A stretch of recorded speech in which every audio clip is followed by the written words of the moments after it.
ExxonMobil is the world's most valuable oil company, but they don't control oil. One family does. The House of Saud owns 17% of all proven oil reserves on Earth. 17%. One family. They didn't just find oil beneath the desert. They built the architecture of global energy dependence. Every gas price spike, every petrodollar recycled into American debt, every Middle Eastern war you've ever heard of. Trace it back far enough, and you'll find the Saudis. And here's what nobody tells you. They started with nothing. A minor tribal chief hiding in exile. 40 men and a stolen fortress.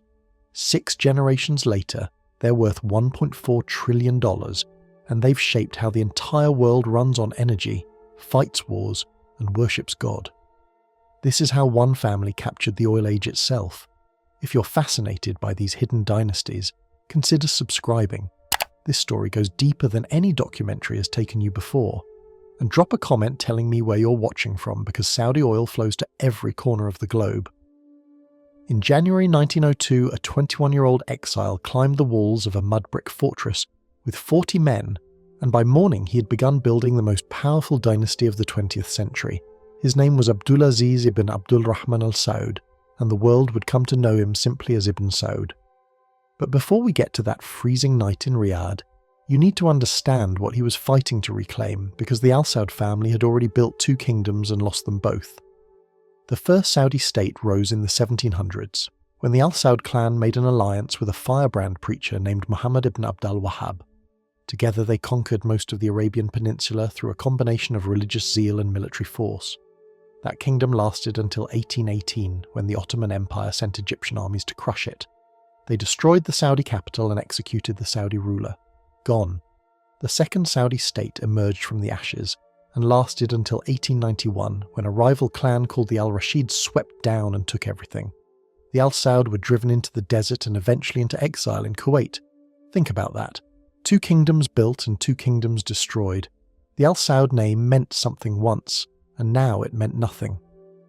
They were refugees living on the charity of the Kuwaiti emir, surviving on a small stipend and the memories of what they had lost.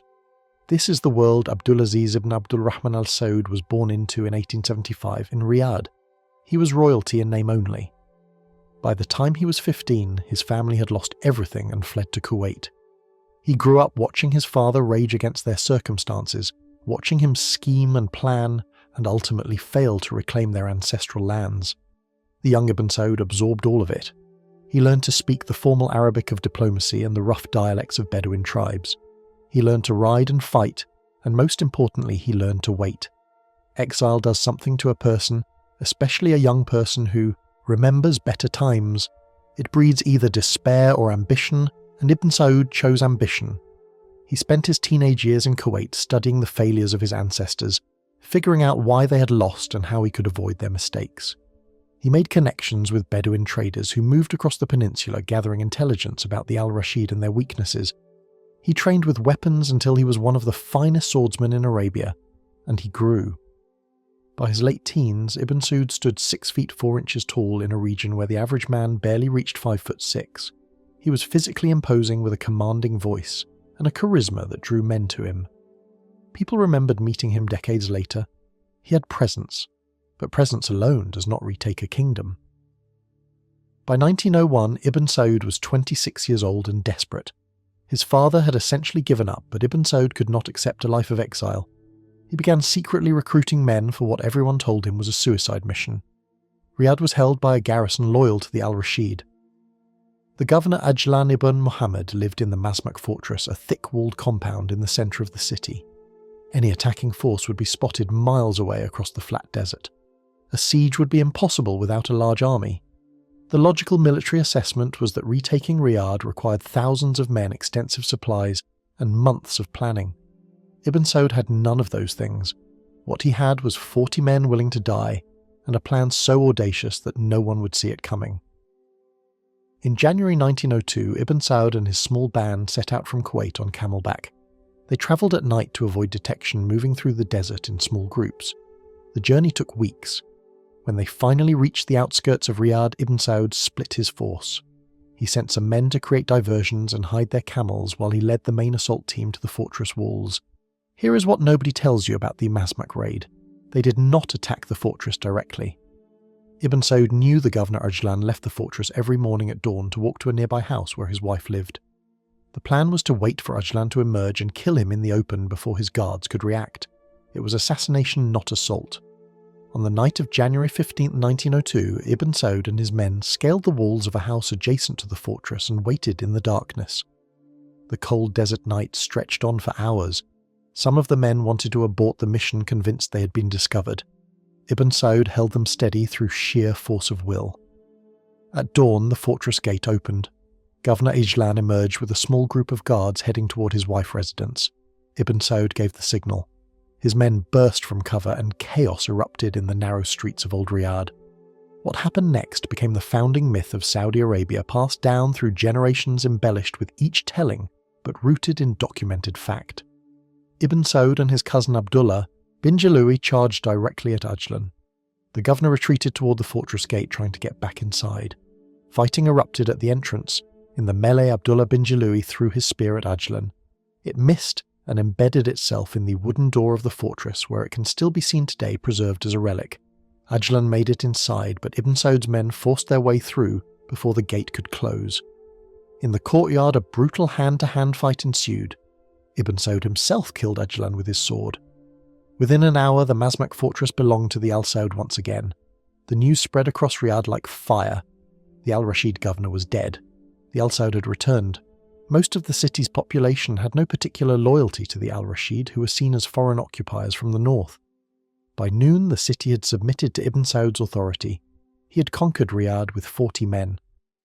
Let me give you the numbers on what Ibn Saud started with. In 1902, the Arabian Peninsula was divided among approximately 40 different tribal territories. The Ottoman Empire claimed nominal sovereignty over most of it, but actual control was fragmented among dozens of emirs, sheikhs, and tribal chiefs. The Al-Rashid at that moment controlled a territory of roughly 400,000 square kilometers, stretching from the Nejd heartland north toward the Iraqi border.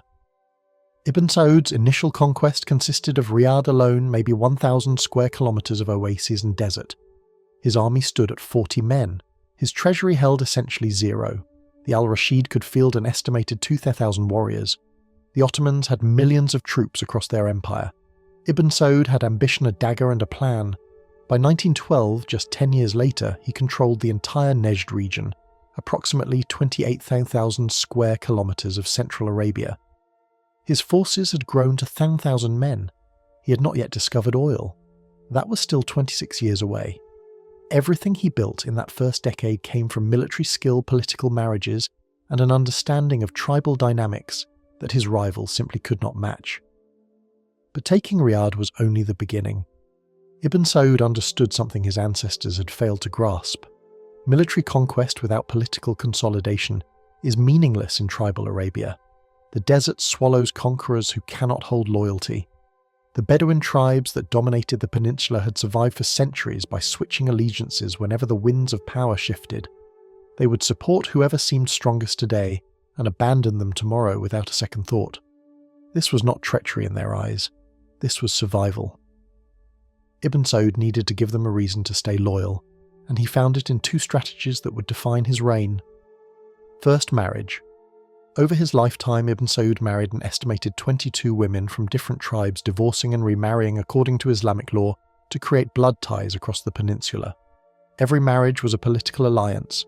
Every son born was a hostage to fortune, binding a tribe to the Al Saud cause.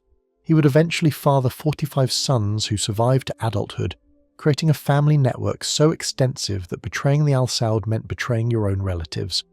Second, and more importantly, Ibn Saud understood the power of religion.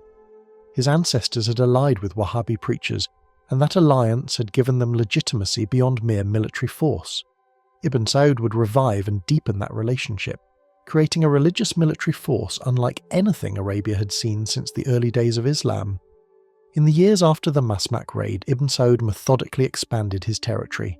He defeated Al-Rashid forces at the Battle of Dillam in 1903. He took the eastern oases of Qatif and Hufuf by 1913, pushing to the Persian Gulf. Each victory brought more tribes into his orbit, and each tribe brought more warriors for the next campaign. He played the great powers against each other, accepting weapons and money from the British while maintaining just enough independence to keep his options open. The Ottomans were distracted by problems in the Balkans and had little appetite for Arabian adventures. The British wanted a stable Arabian peninsula to protect their route to India.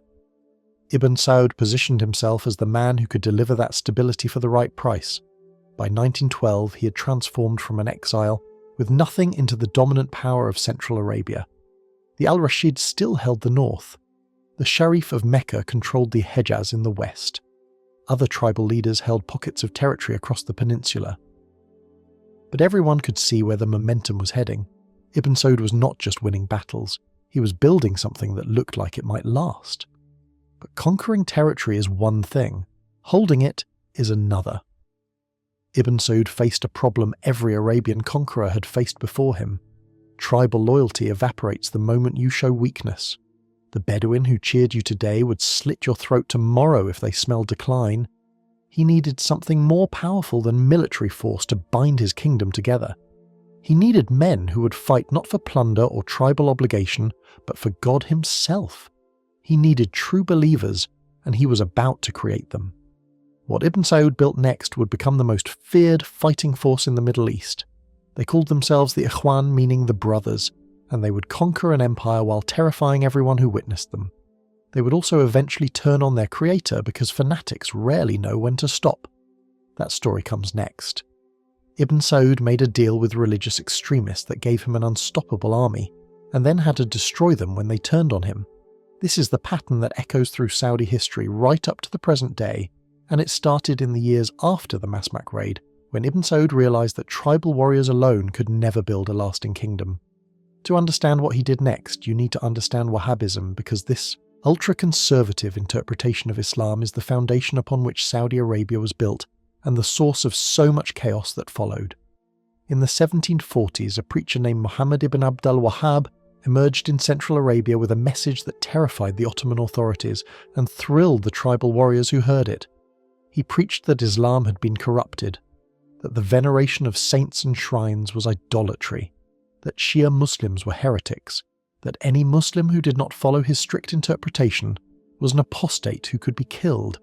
He demanded a return to what he called the pure Islam of the Prophet, and his companions stripped of all later additions and innovations. The Ottomans considered him a dangerous fanatic and tried to have him killed, but the Al Saud family of that era saw opportunity.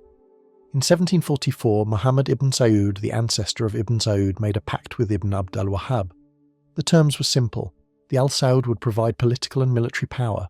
The Wahhabis would provide religious legitimacy. Together they would conquer Arabia and impose their version of Islam on everyone. This alliance created the first Saudi state, and when that state fell, the alliance survived. When the second Saudi state rose, the Wahhabis were there. And when Ibn Saud recaptured Riyadh in 1902, he knew exactly what he needed to do. He would revive the old bargain but take it further than anyone had before. Starting around 1912, Ibn Saud began a social engineering project unprecedented in Arabian history. He took nomadic Bedouin tribes and settled them in agricultural communities called hijras. The idea was radical. Bedouins had wandered the desert for thousands of years, following their herds, living by raiding and trading. Ibn Saud told them to abandon that life entirely.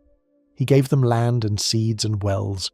He brought in Wahhabi preachers to educate them, and he gave them a new identity. They would no longer be members of this tribe or that tribe. They would be the Ikhwan, the brothers, united not by blood but by faith. The transformation was deliberate and systematic. The Ikhwan settlements were isolated from towns and cities, which the Wahhabis considered dens of corruption. The inhabitants were forbidden from engaging in traditional Bedouin activities, like raiding non-Ikhwan tribes. Instead, they farmed and prayed and trained for war. Wahhabi teachers filled their heads with visions of holy war and paradise. They learned that dying in battle against unbelievers guaranteed entry to heaven. They learned that Muslims who did not follow Wahhabi teachings were no better than pagans. They learned that the world was divided into the faithful and the damned, and that the faithful had a duty to conquer.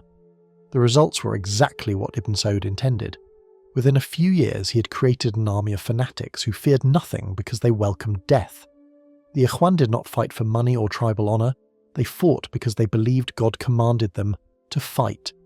They charged into machine gun fire singing religious hymns. They gave no quarter and expected none. Their reputation spread across Arabia, and that reputation became a weapon in itself. Towns surrendered rather than face the Ikhwan. Tribes pledged allegiance to Ibn Saud because the alternative was annihilation. You need to understand how terrifying these men were. The Ikhwan dressed distinctively in white robes with white turbans, and they kept their beards untrimmed in imitation of the Prophet. They refused to use any technology they considered a sinful innovation. No telephones, no automobiles, no radios. They believed music was forbidden, and tobacco was grounds for execution. They killed men for the crime of smoking. They killed women for showing their faces.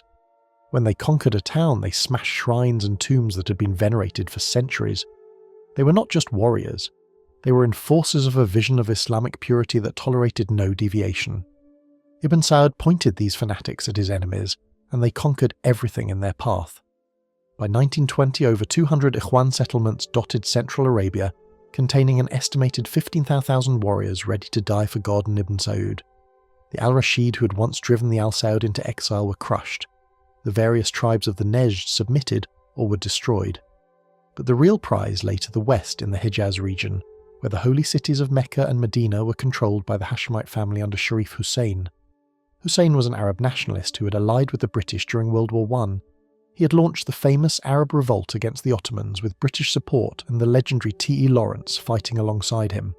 The British had promised Hussein an Arab kingdom, and he had declared himself King of the Hijaz in 1916. He even proclaimed himself Caliph in 1924, claiming spiritual leadership of all Muslims worldwide. Ibn Saud saw Hussein as both a rival and a blasphemer. The Hashemites traced their lineage to the Prophet Muhammad, but they practiced a tolerant version of Islam that the Wahhabis considered corrupt. Hussein allowed music and tobacco. He tolerated Sufi mysticism and Shia pilgrims. To the Ikhwan, he was an apostate ruling over the holiest sites in Islam. They demanded permission to take Mecca, and Ibn Saud gave it to them. The conquest of the Hijaz between 1924 and 1925 demonstrated both the power and the horror of the Ikhwan. In September 1924, they attacked Taif, a summer resort town in the mountains above Mecca. What happened there became known as a massacre. Estimates of civilian deaths range from 300 to 800 depending on the source. The Ikhwan went house to house, killing anyone who resisted, and many who did not. They destroyed the tombs of Muhammad's companions that had stood for over 1,000 years. News of the atrocity spread panic across the Hijaz. Sharif Hussein fled into exile. His son Ali tried to hold Jeddah, but the city was surrounded and starving. The foreign diplomatic community, including British, French and Dutch representatives, feared for their lives. The Ikhwan leaders openly discussed executing all foreigners as infidels. Ibn Saud had to personally intervene to prevent a diplomatic catastrophe that would have turned every Western power against him. In December 1925, Medina surrendered.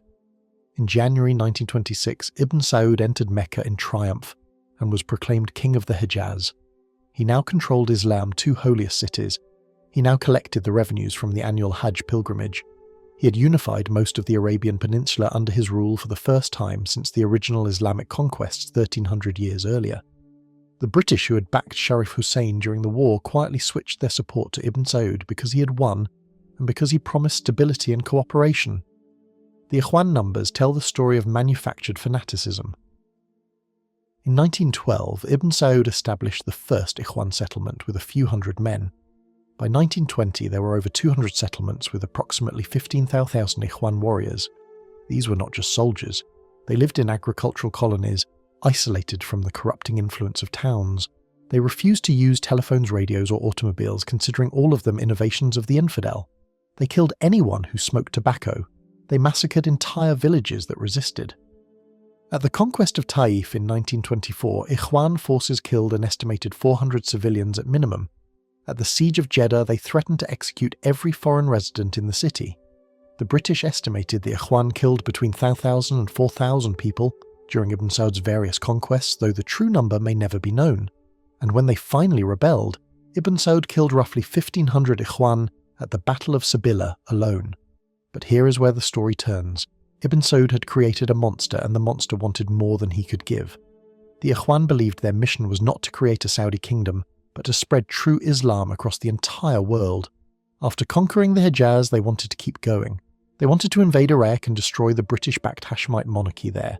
They wanted to attack Kuwait. They wanted to launch raids into Transjordan. They saw borders as meaningless lines drawn by infidels.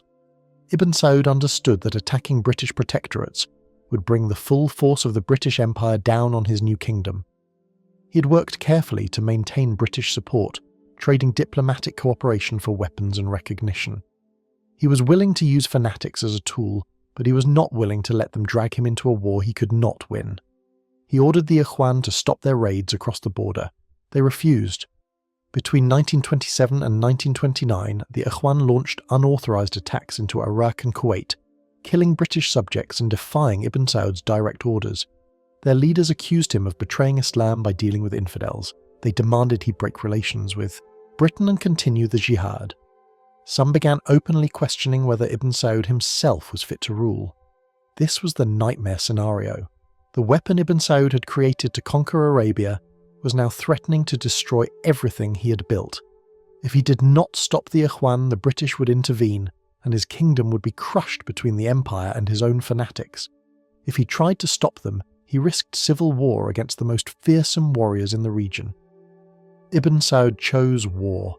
In March 1929, he gathered his loyal forces and marched against the main Ikhwan army at Sabila, a waterhole in the desert. The Ikhwan still believed their faith made them invincible. They charged on horseback and camelback as they always had, confident that God would give them victory. But this time Ibn Saud had something new. He had British machine guns, armoured cars, and advisors who knew how to use them. The Battle of Sabila was a slaughter. Wave after wave of Ikhwan cavalry charged into concentrated machine gun fire. Their faith did not stop bullets.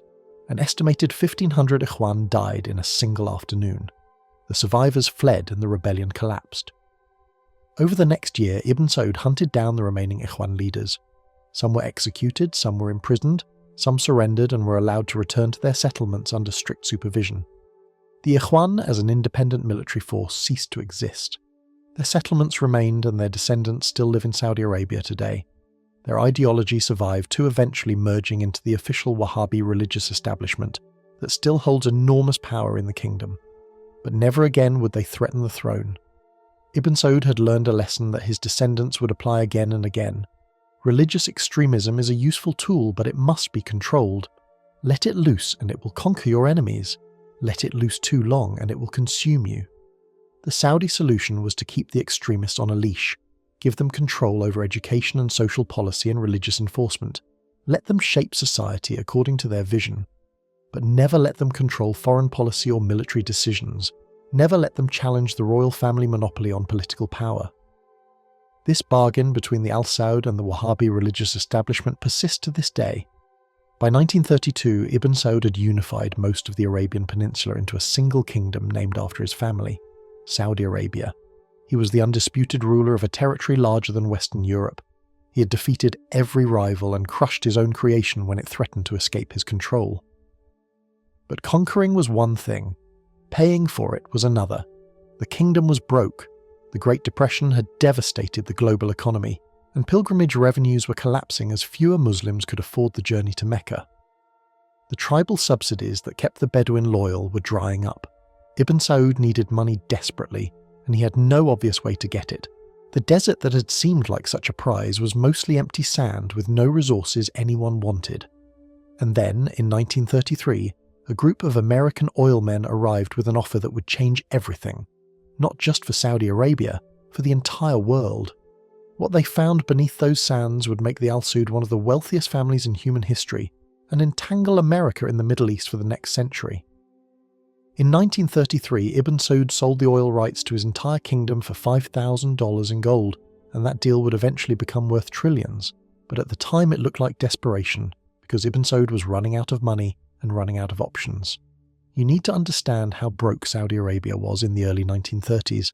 The kingdom had no industry, no agriculture worth mentioning, no exports except dates and camels.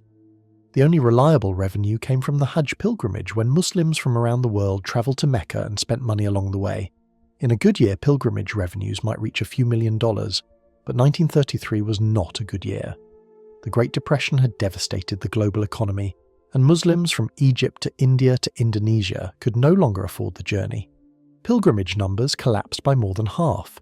Ibn Saud had built his kingdom on military conquest, funded by the promise of plunder and the expectation that tribal chiefs would be rewarded for their loyalty. Now he could not pay his own soldiers.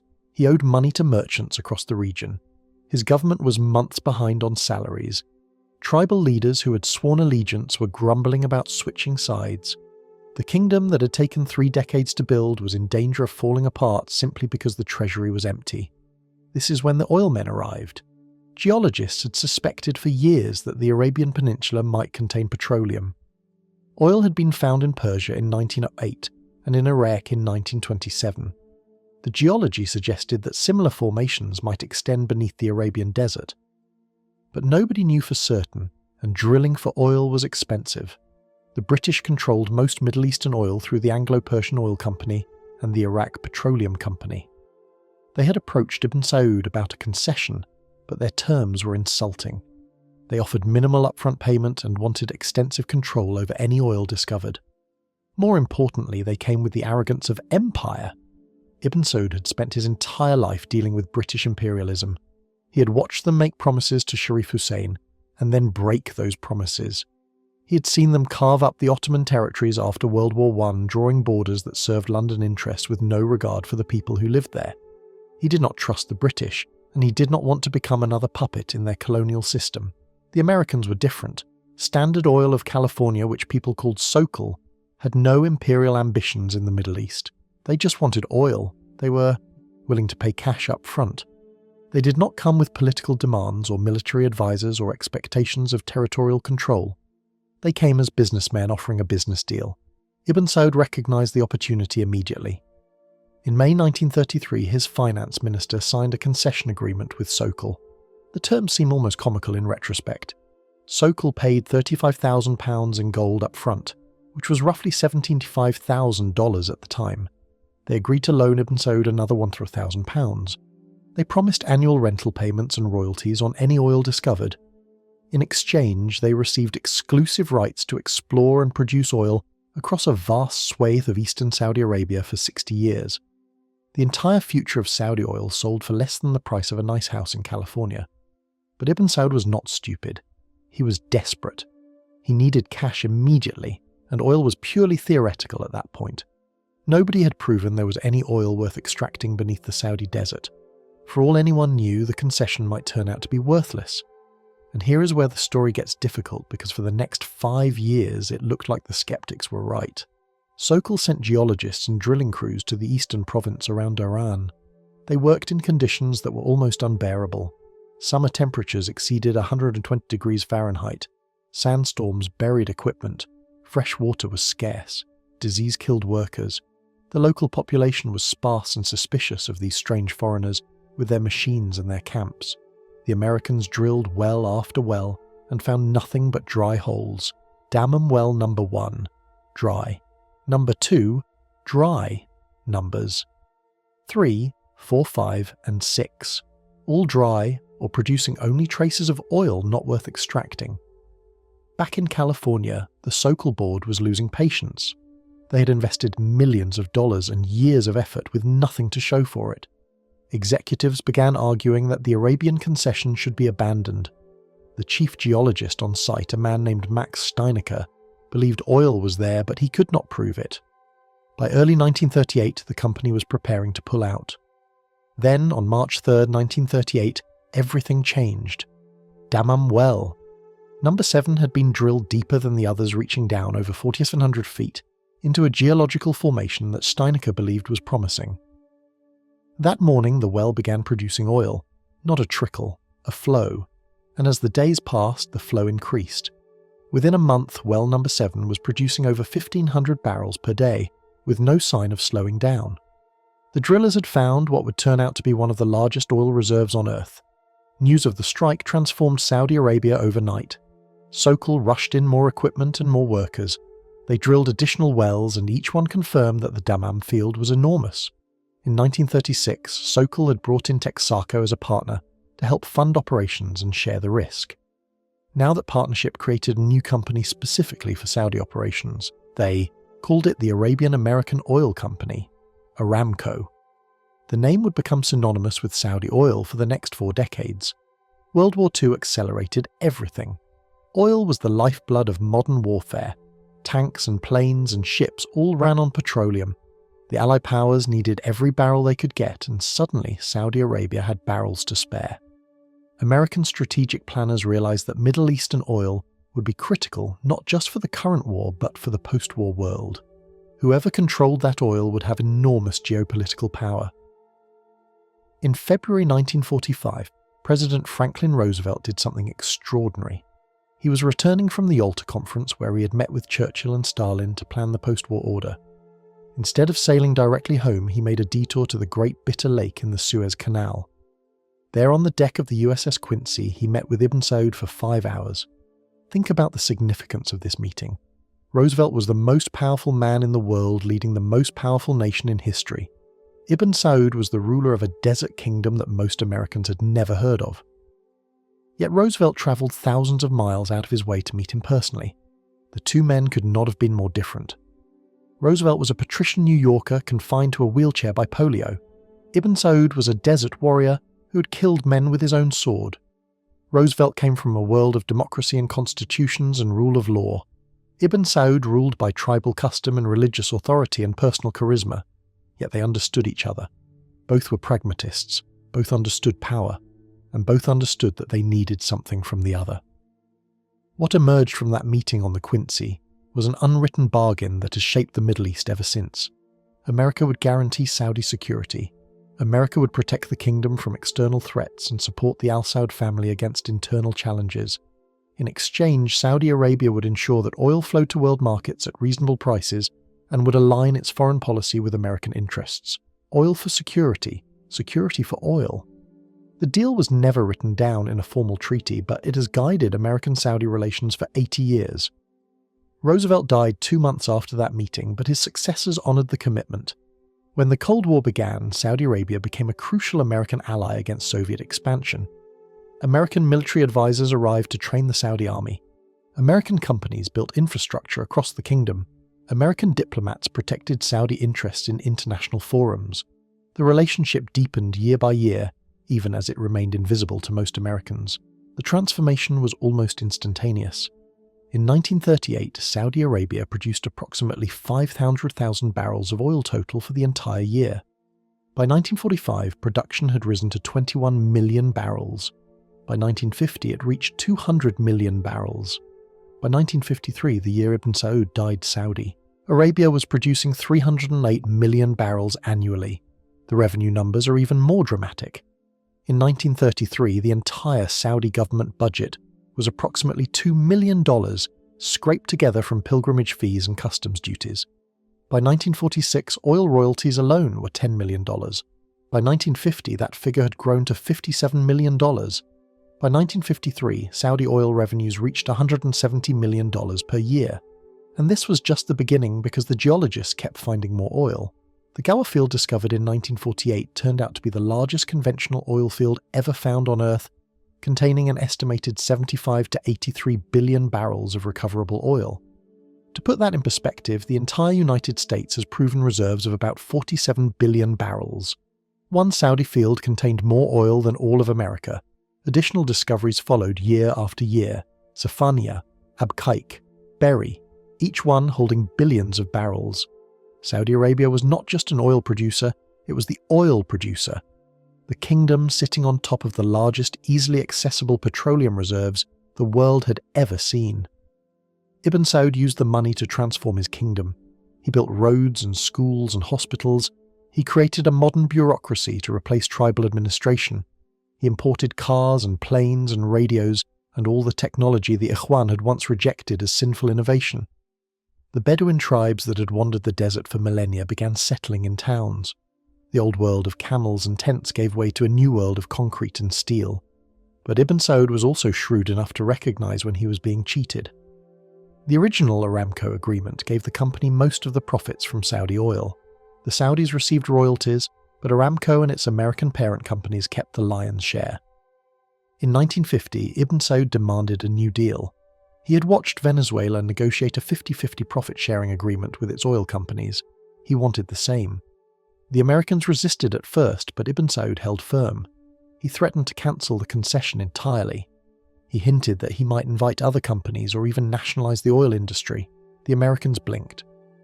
In December 1950, Aramco agreed to split profits 50-50 with the Saudi government. This was a pivotal moment because it established a precedent that oil-producing countries would eventually use to take control of their own resources. The Saudis had learned that oil gave them leverage, and leverage meant they did not have to accept whatever terms the foreigners offered. They could negotiate, they could demand, they could threaten, and the Americans would give in rather than risk losing access to all that oil. Ibn Saud lived long enough to see his kingdom transformed, but not long enough to see just how transformative that oil would become. He died on November 9, 1953, at approximately 77 years old. He had started with nothing. An exile hiding in Kuwait with dreams of reclaiming a mud-brick fortress. He had conquered the Arabian Peninsula through military genius and religious manipulation. He had made the deal that would turn sand into gold. He left behind a kingdom and a fortune and an alliance with the most powerful nation on earth. But he also left behind something that would determine whether his empire survived or collapsed like every other Arab dynasty before it.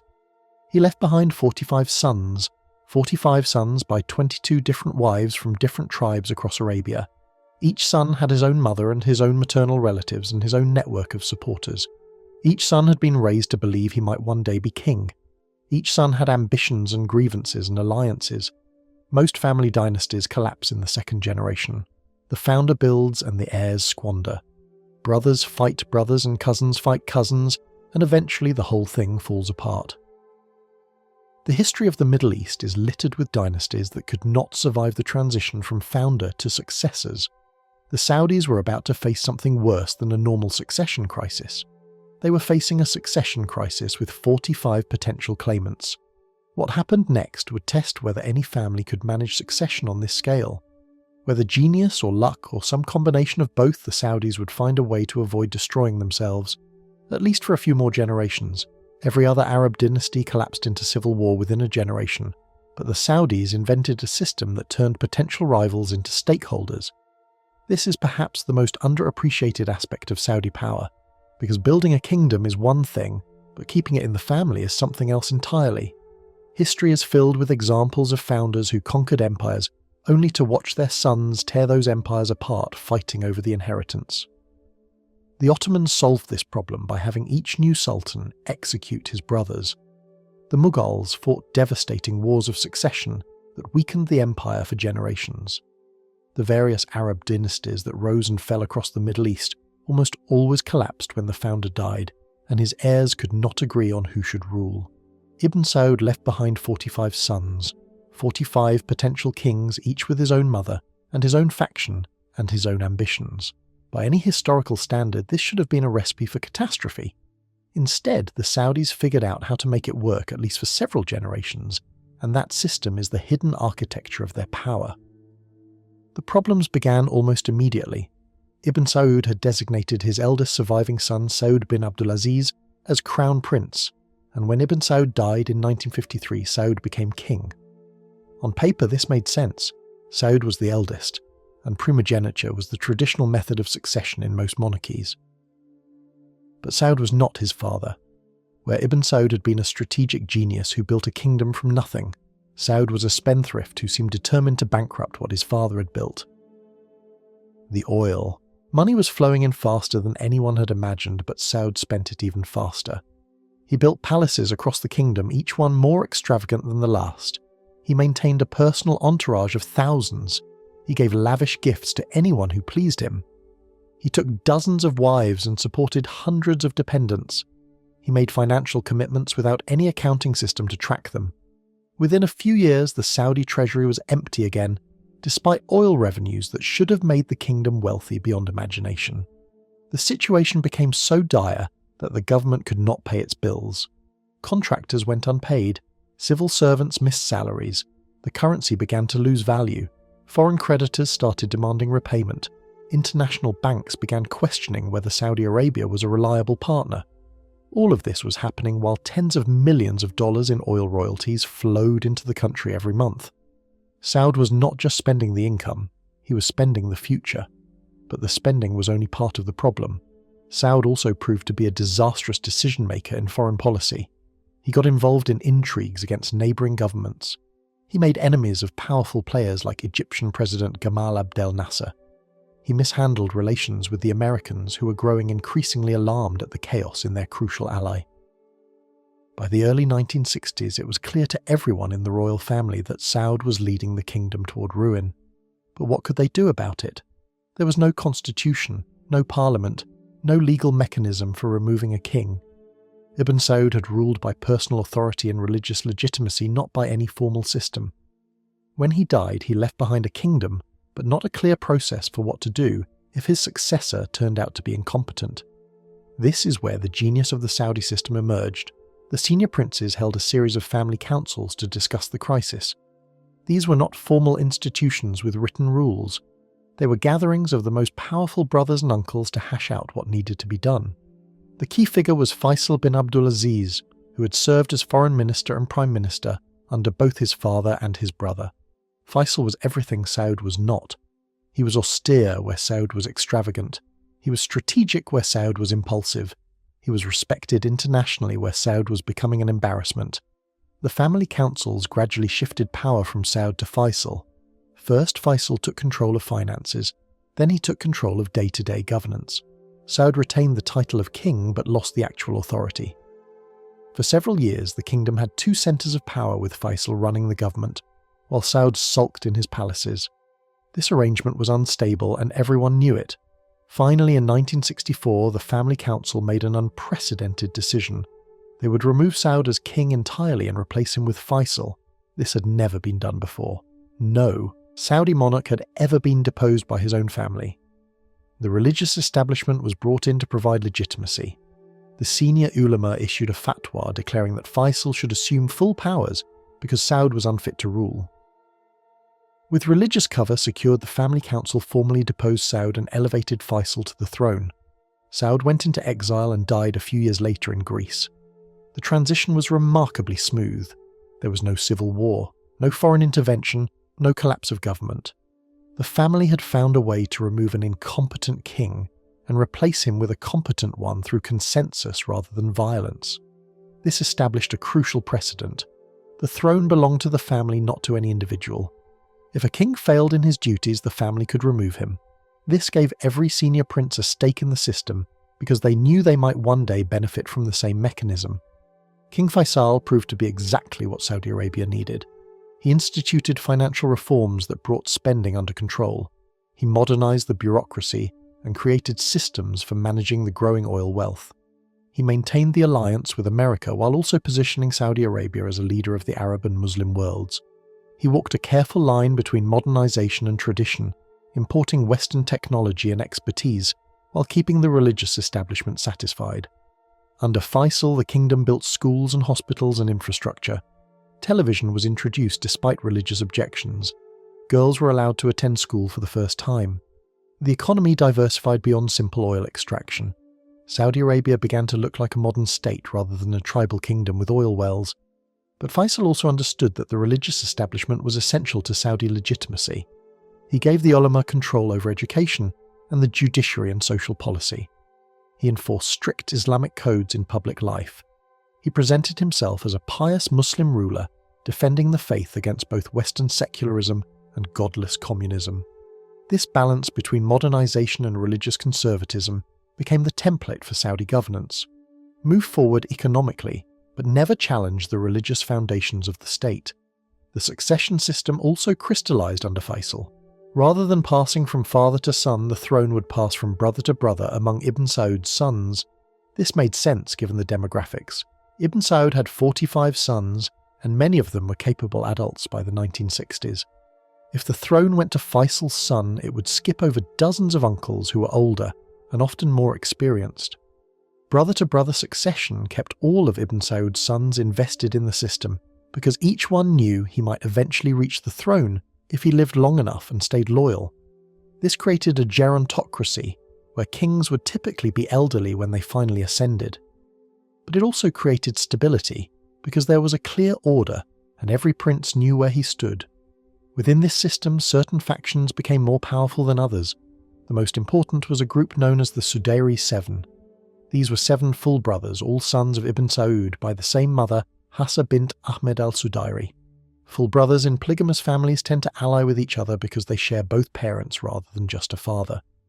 The Sudairi Seven included Fahd, who would become king in 1982, and Sultan and Naif, and Salman, who would dominate Saudi politics for decades. Their unity gave them enormous influence within family councils. Other princes with different mothers had to form coalitions to counter the Sudairi bloc.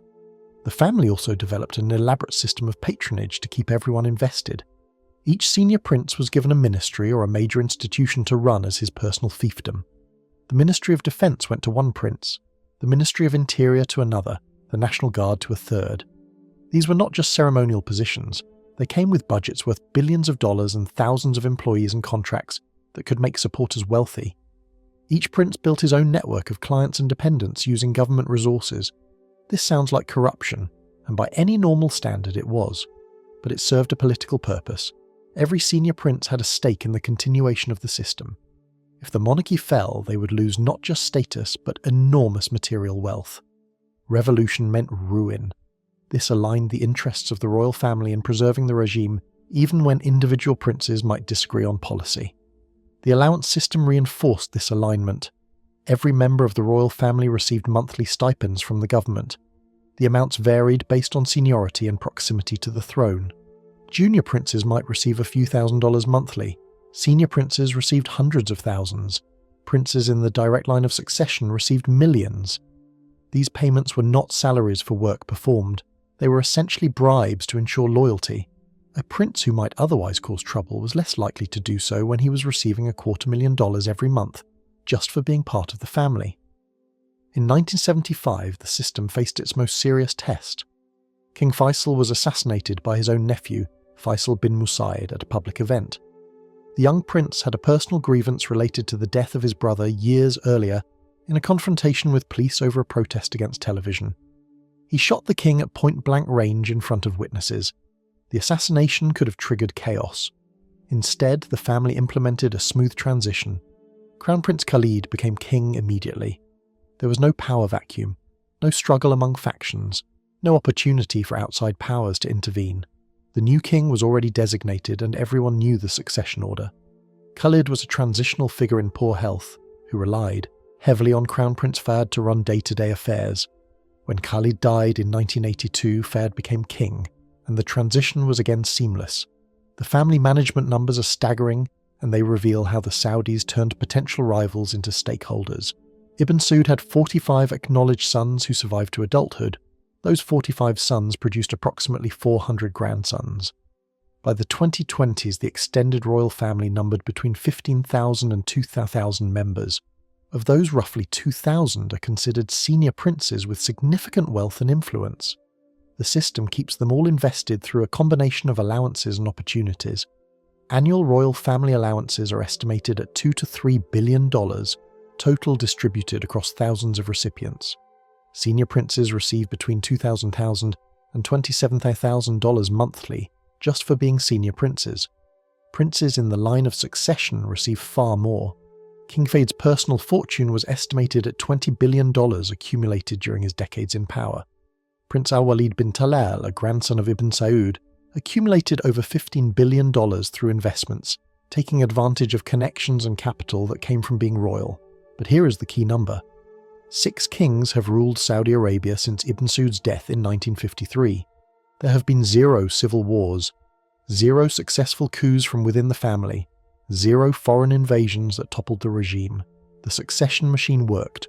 Other countries in the region experienced revolution after revolution. Egypt, Iraq, Libya, Syria, Yemen.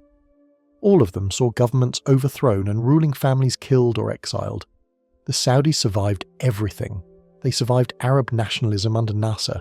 They survived the Iranian Revolution. They survived Saddam Hussein.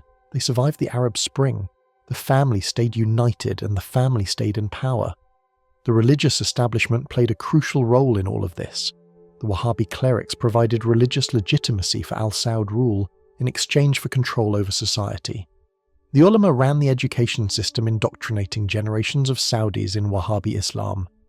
They controlled the courts applying Islamic law as they interpreted it.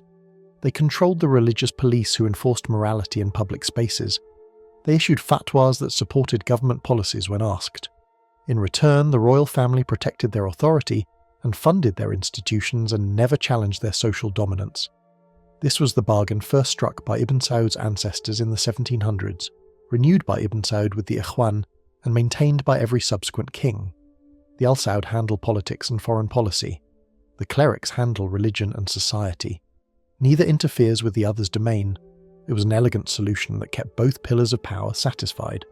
By 1973, the Saudis had solved the succession problem that destroyed every other Arab dynasty. They had created a system that distributed power and wealth widely enough to keep the family united, while concentrating ultimate authority in the king. They had religious legitimacy from the Wahhabi establishment. They had American protection from external threats. They had oil revenues that made everything possible. But they were about to discover that they had something else, something even more powerful than family unity or religious legitimacy or American protection. They had leverage. OPEC had existed for over a decade as a loose organization of oil-producing countries, but nobody had ever truly weaponized oil as a political tool. That was about to change. And when it did, the entire global economy would feel the power of the House of Saud. In October 1973, King Faisal did something no one thought possible. He turned off America's oil and brought the world's largest economy to its knees.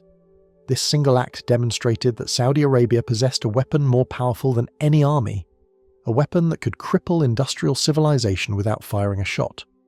To understand how the Saudis acquired this power and why they chose to use it, you need to go back to 1960, when 5 oil-producing countries decided they were tired of being exploited by Western corporations. The major oil companies, known as the Seven Sisters, had controlled global petroleum for decades. They set production levels. They set prices. They decided how much money producing countries would receive for their own resources. Countries like Saudi Arabia and Iran and Venezuela and Iraq had oil beneath their soil, but foreign corporations extracted the profits. The producing countries received royalties, but had no say in the fundamental decisions that determined their economic fate. In September 1960, representatives from Saudi Arabia, Iran, Iraq, Kuwait, and Venezuela met in Baghdad and created the Organization of the Petroleum Exporting Countries, OPEC. The idea was simple. If the oil producers coordinated their policies, they could counter the power of the oil companies. Instead of each country negotiating alone against corporations with global reach, they would present a united front. The Seven Sisters dismissed OPEC as irrelevant. These were poor countries with no leverage. Where else could they sell their oil? Who else had the technology to extract it? The companies assumed they would always hold the upper hand. For the first decade, OPEC was indeed mostly irrelevant. The member countries could not agree on coordinated action. They undercut each other, competing for market share. The oil companies played them against one another. Prices stayed low, and the producing countries remained dependent on Western expertise and Western markets. But several things changed in the early 1970s that transformed OPEC from a talking shop into the most powerful cartel in history. First, global oil demand was surging. The post-war economic boom had created unprecedented appetite for petroleum. Cars and trucks and planes and ships all needed fuel. Plastics and chemicals and fertilizers all needed petroleum, feedstocks. The industrial world ran on oil, and consumption was growing faster than new supply could be developed. Second American oil production peaked in 1970. For decades, the United States had been the world's largest oil producer, able to increase output whenever prices rose too high. This spare capacity had kept global prices stable. When America could no longer expand production, that stabilizing force disappeared. The world became dependent on Middle Eastern oil in a way it had never been before.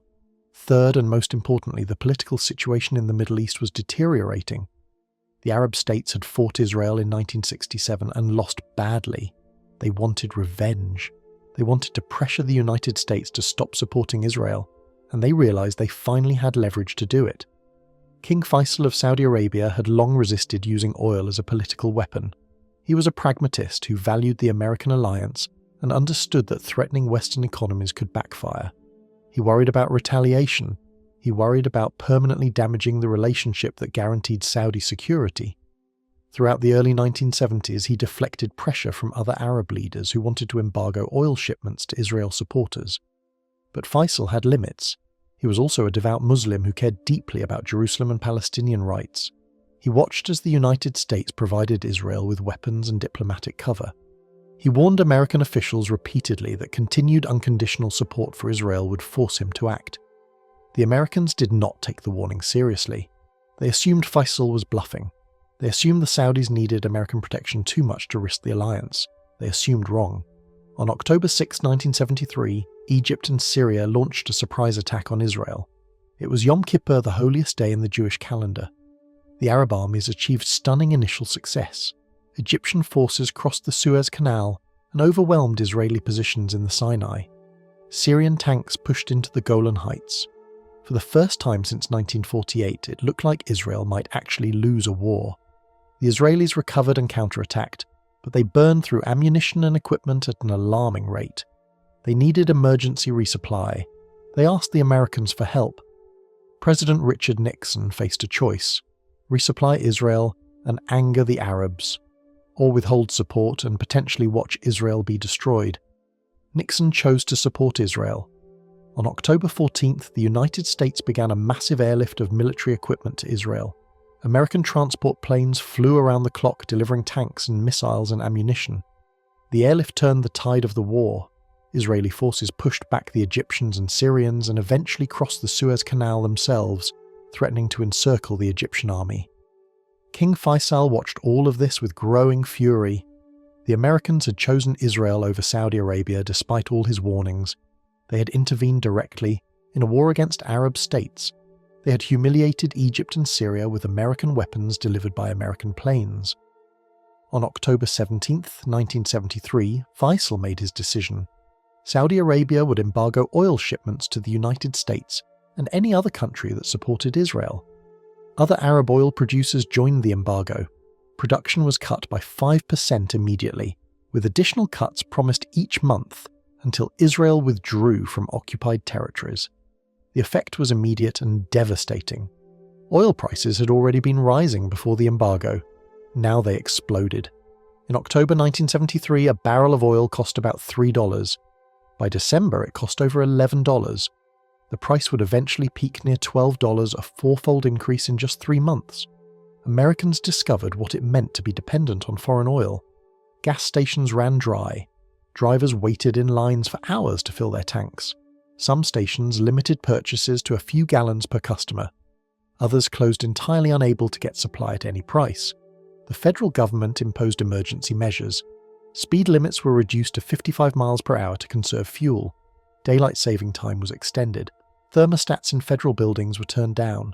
Nixon asked Americans to turn off Christmas lights. The mighty United States brought low by a kingdom most Americans could not find on a map. The economic damage went far beyond gas lines. The oil shock triggered a recession that lasted years. GDP fell, unemployment soared, inflation accelerated as higher energy costs rippled through every sector of the economy. The stock market crashed, losing nearly $100 billion in value. The comfortable assumption that cheap energy would fuel endless growth died in the winter of 1973. Western Europe and Japan were hit even harder. They had virtually no domestic oil production. They depended entirely on imports for transportation and heating and industry. The embargo threatened to shut down their economies completely. They pressured the United States to force Israel into concessions. They distanced themselves from American Middle East policy. The Western alliance that had held firm throughout the Cold War showed cracks under the pressure of oil dependency. The embargo numbers reshaped global economics permanently. Before October 1973, a barrel of oil cost $3. By January 1974, the price reached $11.65. That's a 289% increase in 3 months. The impact on America was severe. GDP fell 3.2%. Unemployment eventually hit 9%. The stock market lost $97 billion in value. Gas prices doubled at the pump. Americans waited in lines for hours just to fill their tanks, often showing up before dawn and still not getting fuel. For Saudi Arabia, the numbers were a mirror image of American pain. Oil revenues in 1972 totaled $2.7 billion. Oil revenues in 1974 reached $22.5 billion. That is an 8-fold increase in 2 years. By 1980, Saudi oil revenues hit $102 billion. dollars annually. The kingdom's foreign reserves went from $662 million in 1970 to $144 billion by 1982. Money was pouring in faster than anyone knew how to spend it. But here is the number that really matters. After full nationalization of Aramco in 1980, 100% of the oil wealth belonged to the Saudi government, and the Saudi government was the Saudi family. The embargo ended in March 1974 after the United States pressured Israel into a disengagement agreement with Egypt. But the world had changed permanently. Everyone now understood that oil was a weapon, and that the countries controlling the largest reserves could wield that weapon to devastating effect. The illusion of Western invulnerability was shattered. The balance of power in the global economy had shifted toward the producers. What emerged from the crisis was a new arrangement between Saudi Arabia and the United States, the petrodollar system. Here is how it worked. The Saudis agreed to price all their oil sales in US dollars. Any country that wanted to buy Saudi oil needed dollars to do it. This created permanent global demand for the American currency. The Saudis also agreed to invest their surplus revenues in American assets, primarily US Treasury bonds. The money they earned from selling oil flowed back to America as loans to the US government. In exchange, the United States provided security guarantees and access to weapons and political support for the Saudi regime. This arrangement benefited both parties enormously. The Americans got a captive market for their currency and a reliable source of financing for government debt. The Saudis got protection from external enemies and a safe place to park their wealth. The petrodollar system locked the two countries together in economic interdependence, even when they disagreed on political issues. Saudi Arabia also emerged from the crisis as the dominant voice within OPEC. The kingdom controlled more oil than any other member. More importantly, it had spare production capacity that no one else possessed. The Saudis could increase or decrease output by millions of barrels per day simply by turning valves. This made them the swing producer. When prices fell too low for other producers to profit, Saudi Arabia could cut production to tighten supply and push prices back up. When prices rose too high and threatened to damage the global economy, Saudi Arabia could increase production to bring them down. No other country had this capability. This swing producer status gave Saudi Arabia influence over global oil prices that no cartel rules could match. Other OPEC members might cheat on their quotas, pumping more than agreed to earn extra revenue. But Saudi Arabia could always flood the market with enough oil to crash prices and punish the cheaters. The threat was usually enough to maintain discipline. When it was not, the Saudis could follow through devastating competitors who depended on high prices to balance their budgets. The nationalization of Aramco completed the transformation of Saudi power. Throughout the 1970s, the Saudi government gradually bought out the American oil companies that had developed the fields. By 1980, Saudi Arabia owned 100% of Aramco. The company was renamed Saudi Aramco and became a purely state enterprise. Foreign companies were now contractors and customers, not owners. Every barrel of oil extracted from Saudi soil belonged to the Saudi government, from wellhead to export terminal. This was the culmination of a process that had begun with Ibn Saud's 50-50 deal in 1950. The Saudis had learned that oil gave them leverage, and they used that leverage systematically to take control of their own resources. What had once been a concession granted by a desperate king to foreign corporations was now the foundation of national wealth controlled entirely by the state. The 1980s demonstrated both the power and the limits of Saudi oil dominance. After the Iranian Revolution in 1979 and the start of the Iran-Iraq War in 1980, oil prices spiked to new highs, reaching over $35 per barrel. The Saudis initially cut production to support prices and punish Iran. But the high prices had consequences. Western countries invested heavily in energy efficiency. They developed alternative sources including North Sea oil and Alaskan oil. They reduced consumption. Global demand fell while non-OPEC supply increased. By the mid-1980s, oil prices were collapsing despite OPEC production cuts. Other OPEC members were cheating on their quotas, desperate for revenue. Saudi Arabia had been cutting production for years to prop up prices, watching their market share shrink while competitors benefited. In 1985, the Saudis decided to teach everyone a lesson. They opened the taps. Saudi production surged from around 2 million barrels per day to over 5 million. Prices crashed from $27 per barrel to below $10 within months. The price war devastated high-cost producers around the world. The Soviet Union, which depended on oil exports to fund its economy, lost billions in revenue, contributing to its eventual collapse. Texas oil fields shut down, unable to compete. North Sea projects were mothballed. OPEC members who had cheated on quotas saw their revenues plummet. The Saudis accepted lower revenues in the short term to demonstrate that they controlled the market. No one could profit from oil unless Saudi Arabia allowed it. This was the ultimate expression of swing producer power. The ability to crash prices at will meant that every other producer operated at Saudi sufferance. When the Saudis finally agreed to production cuts, prices recovered, and everyone understood who was in charge. The oil weapon could be used not just against consuming countries, but against producing rivals as well. The combination of massive reserves, swing producer capacity, and willingness to use price as a weapon made Saudi Arabia the indispensable player in global energy markets. Presidents and prime ministers made pilgrimages to Riyadh seeking Saudi cooperation. Oil prices influenced elections and recessions and wars. The strategic importance of the Persian Gulf became an obsession of American military planners. The kingdom that had been a backwater when Ibn Saud was born now shaped the destiny of industrial civilization. But wealth and power brought dangers that Ibn Saud could never have imagined.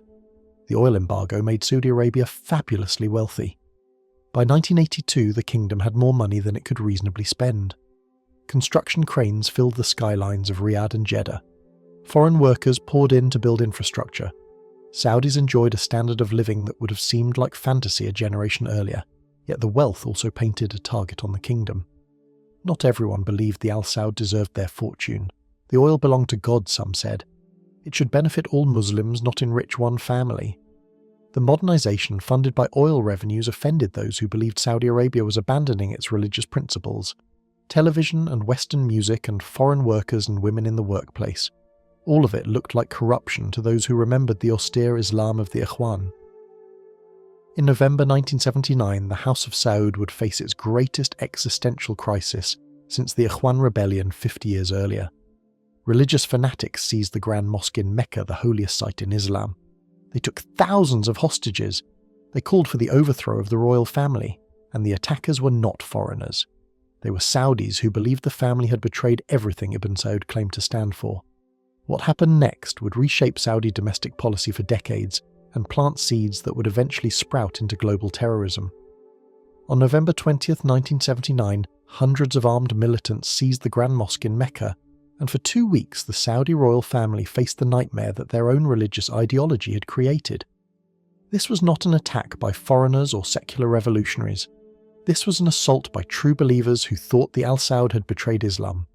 The men who took over the holiest site in the Muslim world were products of the same Wahhabi education system that legitimized Saudi rule.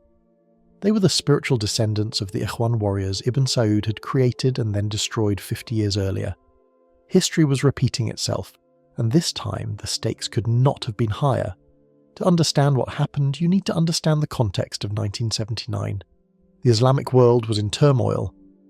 In February, the Shah of Iran had been overthrown by a revolution that brought Ayatollah Khomeini to power. Suddenly, a neighbouring country had an Islamic government that explicitly rejected Western influence and called for Muslims everywhere to rise up against corrupt rulers.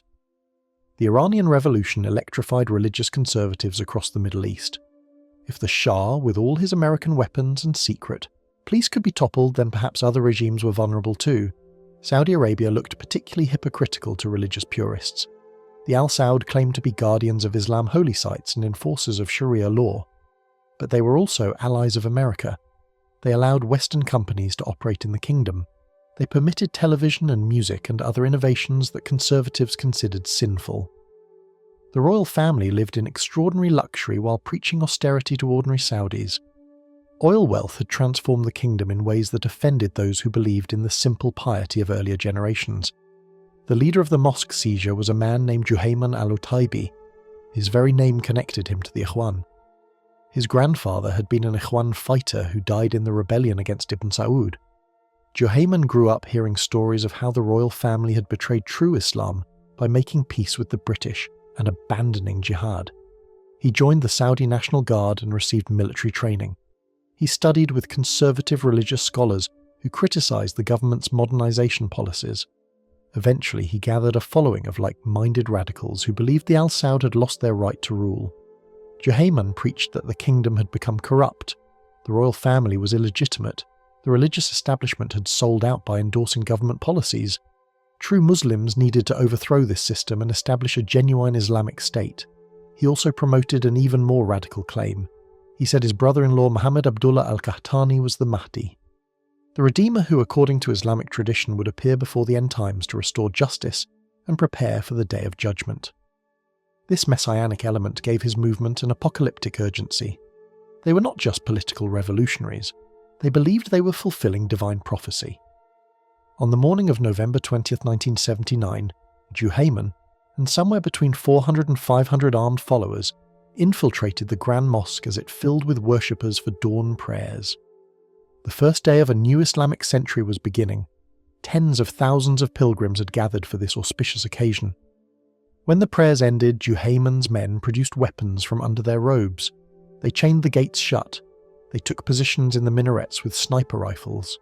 They announced over the loudspeakers that the Mahdi had arrived and called on all Muslims to pledge allegiance. The royal family learned of the seizure within hours, but they faced an impossible dilemma. The Grand Mosque is the holiest site in Islam. Fighting within it is explicitly forbidden by Islamic law.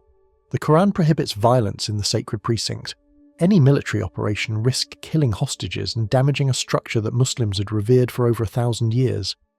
The legitimacy of the Al Saud rested on their role as custodians of the holy sites. If they destroyed the mosque to retake it, that legitimacy would be shattered. But if they negotiated with the militants, or allowed them to hold the mosque indefinitely, the government would look weak and the revolutionary message would spread. King Khalid and Crown Prince Fahd frantically consulted with religious scholars. They needed a fatwa authorizing the use of force inside the sacred precinct.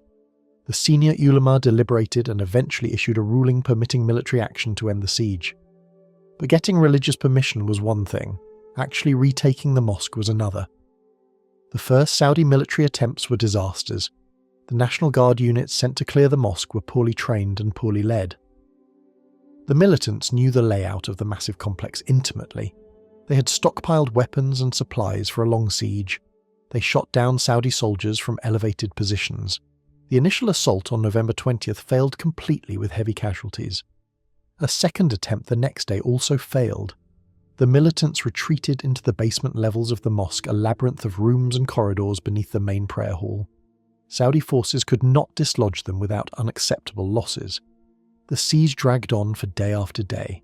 The Saudi government tried to control information, but word spread across the Muslim world.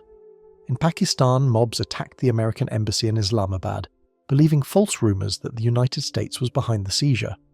2 American servicemen and 2 Pakistani employees were killed. In Libya and elsewhere, anti-American protests erupted. The Iranian government blamed the Saudis for allowing the holy site to be desecrated. Every day the siege continued was another day of humiliation for the Al Saud. After more than a week of failure, the Saudis secretly requested help from France. French special forces from the Jiagan counter-terrorism unit were flown in to advise on clearing the basement complex. Some accounts suggest the French operators converted to Islam on paper to satisfy the religious requirement that non-Muslims cannot enter Mecca. The French recommended using gas to disable the militants. On December 4th, Saudi forces pumped chemical agents into the basement. The combination of gas and military assault finally broke the resistance. Juhayman was captured alive. His brother-in-law, the supposed Mahdi, had been killed in the fighting. Estimates of the total dead range from 250 to over 400, including militants, hostages and Saudi security forces. The siege had lasted 2 weeks. The Saudi response was swift and brutal. Juhayman and 62 of his surviving followers were publicly beheaded in cities across the kingdom. It was the largest mass execution in modern Saudi history. The government wanted to send an unmistakable message that challenging the royal family meant death. But execution was only half of the response. The other half was far more consequential for Saudi Arabia and for the world. The royal family concluded that the siege had happened because they had allowed too much modernization too quickly. Conservative Saudis felt alienated from a government that seemed to be abandoning Islamic values. The solution was not to crack down on religion, but to give the religious establishment even more power. In the months and years after the siege, the Saudi government dramatically increased funding for religious education and institutions. The Mutaween, or religious police, were empowered to enforce Islamic morality more aggressively. Women who had begun appearing in some workplaces were pushed back into the home. Cinemas that had just opened were closed. Music and entertainment faced stricter restrictions. The country that had been slowly liberalising reversed course and became more conservative than it had been in decades. This was the Faustian bargain deepened. The royal family bought religious legitimacy by surrendering social policy to the clerics. But there was a problem. If you empower religious conservatives domestically, they will eventually demand that you export their ideology globally. And that is exactly what happened. The export of extremism has measurable dimensions that reveal the scale of what Saudi Arabia unleashed on the world. Between 1975 and 2005, Saudi Arabia spent an estimated $75 to $100 billion spreading Wahhabi Islam globally. They funded an estimated 1,500 mosques, 210 Islamic centres, 202 colleges and 2,000 schools in non-Muslim countries alone.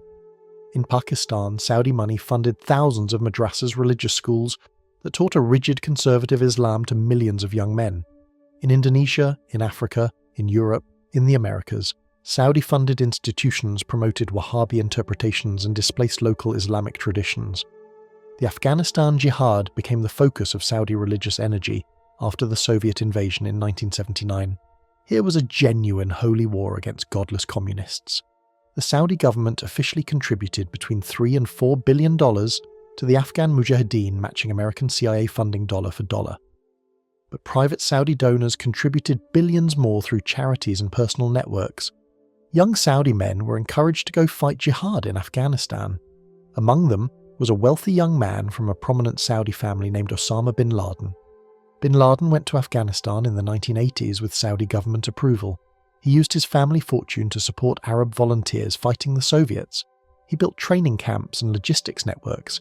He developed relationships with the most radical jihadist commanders. And he absorbed an ideology that said Muslims had a duty to wage holy war against all enemies of Islam, not just communists. When the Soviets withdrew from Afghanistan in 1989, the jihadist infrastructure did not disappear. The training camps remained, the networks remained, the ideology that celebrated martyrdom and holy war remained.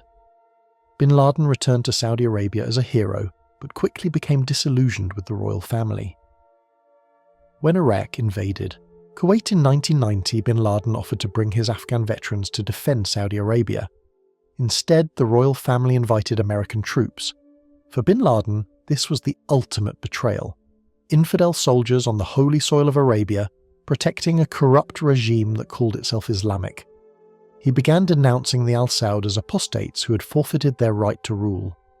The Saudi government stripped him of citizenship, and he eventually found refuge in Sudan and then Afghanistan, where the Taliban allowed him to build al-Qaeda. The ideology that drove al-Qaeda was not invented by bin Laden. It was the same Wahhabi Islam that Ibn Saud had used to create the Ikhwan. It was the same ideology the Saudi government funded through schools and mosques worldwide. The belief that Muslims must purify their faith and wage jihad against unbelievers. The belief that Western influence corrupts Islamic society. The belief that dying in holy war guarantees paradise. Saudi religious education had been teaching these ideas for generations. On September 11, 2001, 19 men hijacked 4 American airplanes and killed nearly 3,000 people. 15 of the 19 hijackers were Saudi nationals. The leader of the plot, Mohammed Atta, was Egyptian, but the foot soldiers were overwhelmingly Saudi. They had grown up in the Saudi education system. They had been taught Saudi-funded Wahhabi Islam. They believed they were doing God's work.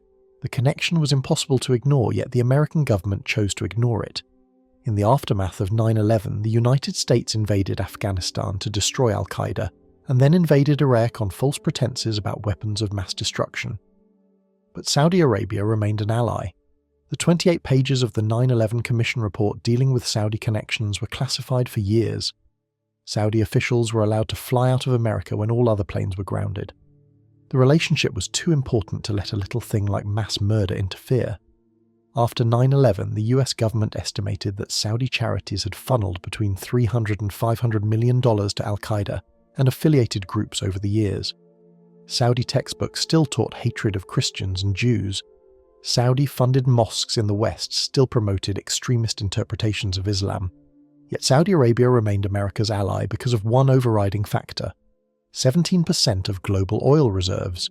This was the contradiction at the heart of the Saudi-American relationship. The Saudis provided oil and stability and intelligence cooperation. They recycled petrodollars into American treasury bonds. They purchased billions of dollars in American weapons. They were essential to American Middle East policy. But they also funded an ideology that produced terrorists who attacked America. They ran an education system that taught young men to hate the West. They empowered religious extremists domestically to maintain their own grip on power. For decades, the Saudis balanced this contradiction. American, ally by day, extremist funder by night. The bargain worked as long as oil remained essential and alternatives remained limited, but the balance could not last forever. The Arab Spring swept across the Middle East in 2011, toppling governments in Tunisia, Egypt, Libya, and Yemen. Saudi Arabia watched nervously and spent billions on domestic subsidies to keep its own population quiet. The rise of Iran as a regional power threatened Saudi dominance of the Gulf. The shale oil revolution in America reduced dependence on Middle Eastern crude. Climate change put the entire future of fossil fuels in question. The old model was under pressure from every direction, and in 2015 a young prince named Mohammed bin Salman emerged with a radical solution. He would transform Saudi Arabia before it was too late. He would break the power of the religious establishment that had constrained every previous king. He would modernize the economy and society at a pace no one thought possible. He would consolidate power in his own hands more thoroughly than anyone since Ibn Saud himself. What he did next would be the most dramatic change in Saudi history, since Ibn Saud climbed the walls of Mazmak fortress with 40 men and a dream of empire. In November 2017, Mohammed bin Salman locked 400 of the world's richest men in a luxury hotel and did not release them until they had signed over $100 billion and those men were his own relatives. This was not a coup in the traditional sense. There were no tanks in the streets, no soldiers storming the palace, just a young prince with absolute confidence in his own vision, detaining hundreds of princes and businessmen and officials in the Riyadh Ritz-Carlton and extracting their fortunes under the guise of an anti-corruption campaign.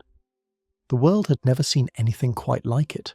The House of Saud had survived for generations by distributing power among the senior princes, keeping everyone invested in the system through allowances and ministries and the promise of eventual succession.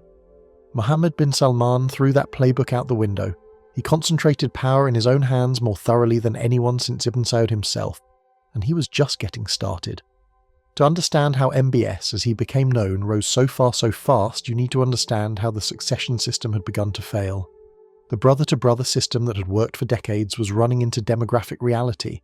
Ibn Saud's sons were dying of old age. King Abdullah, who ruled from 2005 to 2015, was in his 90s when he died. King Salman, who succeeded him, was 79 years old and reportedly suffering from dementia. The next generation of princes were themselves elderly men in their 60s and 70s. Saudi Arabia was a gerontocracy where power transferred from one aging brother to another, while the country faced challenges that required energy and vision. Mohammed bin Salman was different. Born in 1985, he was young and ambitious and impatient. He was the son of King Salman by his third wife and had grown up knowing he was far from the throne. Dozens of uncles and cousins stood ahead of him in the informal succession order. Under normal circumstances, he would have received a ministry and an allowance, and been expected to wait his turn which might never come. But circumstances were not normal. When his father became crown prince in 2012, Mohammed began manoeuvring. He made himself indispensable to his aging father, handling sensitive tasks and building relationships with foreign leaders. When Salman became king in January 2015, Mohammed was rewarded with extraordinary appointments. At just 29 years old, he became Minister of Defense, making him responsible for the Saudi military. He was also named head of the Council of Economic and Development Affairs, giving him control over economic policy. Within months, he was appointed Deputy Crown Prince, jumping over numerous senior princes who had expected to be next in line. The speed of his rise alarmed traditionalists within the family. The old system had depended on consensus among senior princes. Major decisions were discussed in family councils where different factions had input. Mohammed bin Salman had no patience for consensus. He believed Saudi Arabia needed dramatic transformation, and he believed he was the only one capable of delivering it. He also believed that the old guard would obstruct any meaningful change to protect their privileges. In June 2017, MBS made his decisive move. His father issued a royal decree removing Crown Prince Mohammed bin Nayef and replacing him with Mohammed bin Salman. Mohammed bin Nayef was the nephew of King Salman and had been Crown Prince for just 2 years. He was also a veteran security official with deep ties to the American CIA and the Saudi intelligence services. Removing him was risky, but MBS calculated correctly that the family would not resist. Mohammed bin Nayef was reportedly summoned to a meeting at the royal court, where he was told to renounce his claim to the throne. He was placed under house arrest, where he remains to this day. Other senior princes who might have objected were neutralized through similar measures. The succession system that had kept the Al Saud united for decades was effectively abolished. Power no longer flowed through family consensus, it flowed through Mohammed bin Salman. The Ritz-Carlton Purge in November 2017 eliminated any remaining opposition. On the night of November 4, the security forces rounded up approximately 400 of Saudi Arabia's most powerful figures. Princes, billionaires, former ministers and prominent businessmen were detained and transported to the Ritz-Carlton Hotel in Riyadh, which was converted into a luxury prison. The government announced this was an anti-corruption campaign. Critics noted that the detainees included many of MBS rivals, and that the campaign targeted people who had operated under the same system as everyone else for decades. Corruption that had been perfectly acceptable suddenly became criminal when it was useful to eliminate potential opponents. The conditions of release were straightforward. Sign over a substantial portion of your wealth to the government and you could go free. Resist, and you might stay indefinitely or face prosecution. Most detainees eventually settled. The government claimed to have recovered over $100 billion in assets, though independent verification was impossible. Prince Al-Walid bin Talal, one of the world's richest men, and a major investor in Western companies including Twitter and Citigroup, was detained for 83 days before reportedly reaching a settlement. The exact terms were never disclosed, but his public prominence was permanently diminished. The message was unmistakable. No one was safe from MBS regardless of their wealth or position or family connections. The old protections of senior prince status meant nothing. The new Saudi Arabia had one centre of power, and that centre was Mohammed bin Salman. But MBS was not simply consolidating power for its own sake. He had a vision for transforming Saudi Arabia, and he was determined to implement it regardless of opposition. That vision was called Vision 2030. Announced in 2016, Vision 2030 was the most ambitious economic reform program in Saudi history. Its core premise was simple but revolutionary. Saudi Arabia could not depend on oil forever. The kingdom needed to diversify its economy to create jobs and generate revenue from sources other than petroleum. This meant building new industries, tourism, entertainment, technology, manufacturing. It meant attracting foreign investment. It meant reforming social policies that made Saudi Arabia unattractive to international business. And it meant breaking the power of the religious establishment that had constrained economic development for decades. The social reforms came fast and shocked observers who had assumed Saudi Arabia would never change. In 2017, women were granted the right to attend sporting events. In 2018, women were allowed to drive, ending one of the most internationally criticised Saudi policies. Cinemas reopened for the first time in 35 years. Music concerts were permitted. The religious police who had terrorised Saudis for enforcing morality codes saw their powers drastically curtailed. Women no longer required male guardian permission for many activities. Mixed gender socializing was tolerated in ways that would have been unthinkable a few years earlier. The kingdom that had seemed frozen in medieval conservatism was suddenly allowing things that would have scandalized Ibn Saud himself. These reforms represented a fundamental renegotiation of the bargain between the Al Saud and the Wahhabi religious establishment. For nearly a century, the deal had been that the royal family controlled politics and foreign policy, while the clerics controlled society and religion. MBS tore up that contract. He marginalized clerics who had been powerful figures. He permitted social changes the ulama had always opposed. He even detained some prominent religious scholars who questioned his policies. The message to the religious establishment was the same as the message to the business elite: submit or suffer. MBS was willing to fight on every front simultaneously. But the transformation had a dark side that became impossible to ignore. In 2015, Saudi Arabia launched a military intervention in Yemen to fight Houthi rebels backed by Iran. MBS's defense minister was the architect of the campaign. It became a humanitarian catastrophe. Saudi airstrikes killed thousands of civilians. A blockade contributed to famine and disease outbreaks. The United Nations called Yemen the world's worst humanitarian crisis, with hundreds of thousands dead and millions displaced. Yet MBS showed no willingness to end the war or accept responsibility for civilian deaths. Domestically, repression intensified even as social reforms proceeded. Activists who had campaigned for the right to drive were arrested just as that right was granted. Critics who questioned government policy were jailed. Satirists and dissidents who had fled abroad were pursued by Saudi agents. The space for any political expression outside government approved channels shrank to nothing. MBS wanted modernization on his terms and only his terms, economic freedom without political freedom, entertainment without dissent, reform without accountability. The contradictions exploded into international consciousness on October 2, 2018. Jamal Khashoggi, a Saudi journalist who had become a critic of MBS, was lured to the Saudi consulate in Istanbul, Turkey, to obtain documents for his upcoming marriage. He never left. Turkish intelligence had bugged the consulate and recorded what happened. A team of 15 Saudi operatives, including members of MBS personal security detail, killed Khashoggi inside the consulate. They dismembered his body. They reportedly called a senior MBS aide during the operation. The body was never found. The Saudi government initially denied any involvement, then claimed Khashoggi died in a fistfight, then admitted he was killed but claimed it was a rogue operation unauthorized by senior leadership. These explanations satisfied no one. The CIA concluded with high confidence that MBS had ordered the assassination.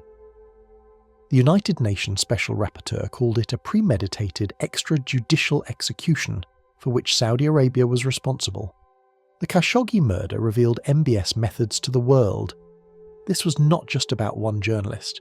It was about a leader willing to kill critics even in foreign countries, even when the risk of exposure was obvious. The operation was sloppy and easily traced precisely because the perpetrators believed they were untouchable. That belief came from the top. International outrage was intense but brief. Western business leaders who had flocked to Saudi investment conferences boycotted events for a few months. Politicians expressed horror, but Saudi Arabia was too important to isolate permanently. The weapons contracts continued. The oil kept flowing. Within a couple of years, MBS was being received by world leaders as though nothing had happened. The lesson was clear. If you control enough oil, you can literally murder people and face no lasting consequences. The MBS transformation has unprecedented scale that reveals both his ambitions and the risks he is taking.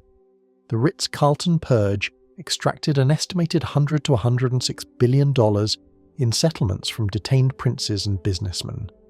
Vision 2030 commits $3.2 trillion in government and private investment over its lifespan. Neom, the futuristic city. MBS plans to build in the northwestern desert has a budget of $500 billion.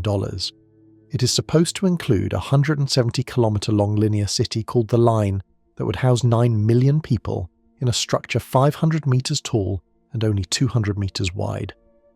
The Saudi Public Investment Fund, which MBS controls, holds approximately $700 billion in assets, making it one of the world's largest sovereign wealth funds. The fund has invested in everything from electric car companies to video game publishers to professional golf. Saudi Aramco's 2019 initial public offering valued the company at $1.7 trillion, making it the largest IPO in history. MBS' personal power is equally measurable. He simultaneously controls the Defense Ministry, the Economic Council, the Sovereign Wealth Fund, and the Royal Court. He has consolidated more power than any Saudi ruler since Ibn Saud himself. Yet the challenges are equally stark. 70% of Saudis are under 35 years old and need jobs. Unemployment among Saudi youth runs at 25 to 30%. Oil still accounts for 60 to 70% of government revenue, despite years of attempted diversification. The megaprojects have faced setbacks and cost overruns. Foreign investment has fallen short of targets. MBS is betting everything on a transformation that has no historical precedent.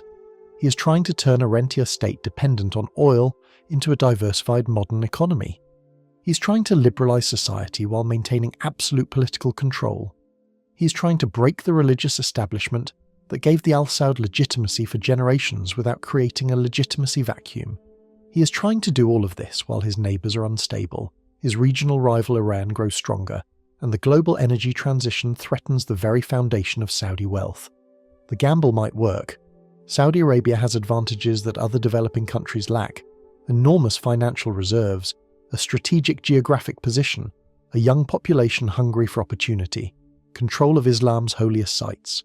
If anyone can force through transformation by sheer will, it might be MBS. But the gamble might also fail.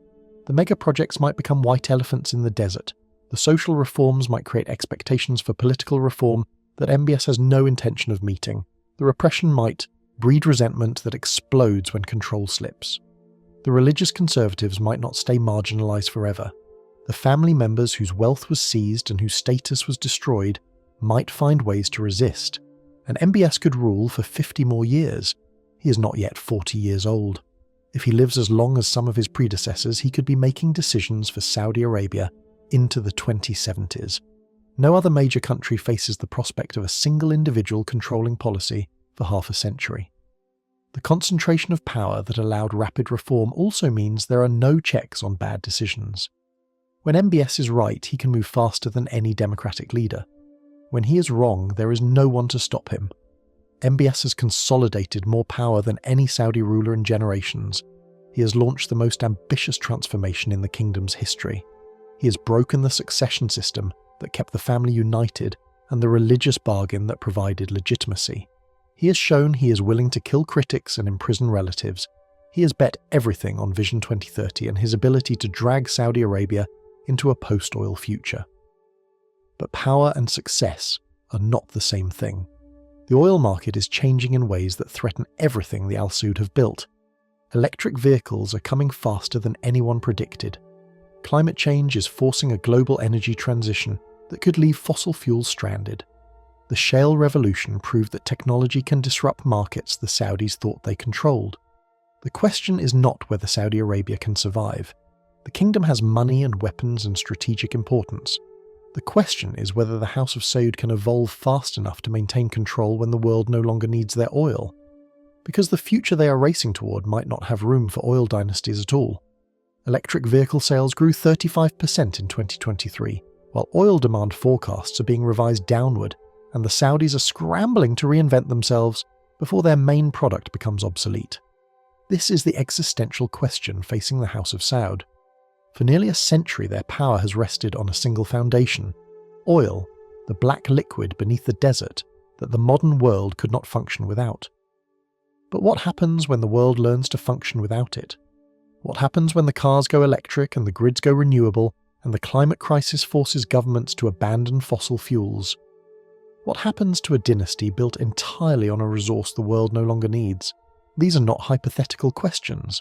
The energy transition is happening right now faster than almost anyone predicted, and the Saudis know it. The signs of disruption are everywhere. In 2010, there were practically no electric vehicles on the road. By 2023, global EV sales reached 14 million units in a single year. China, the world's largest car market, is leading the charge with electric vehicles, accounting for over a third of new car sales. Tesla went from a niche curiosity to one of the most valuable companies on Earth. Legacy automakers who dismissed EVs a decade ago are now racing to convert their entire fleets. The internal combustion engine that has dominated transportation for over a century is facing extinction. The implications for oil demand are profound. Transportation accounts for roughly 60% of global oil consumption. If cars and trucks go electric, that demand disappears.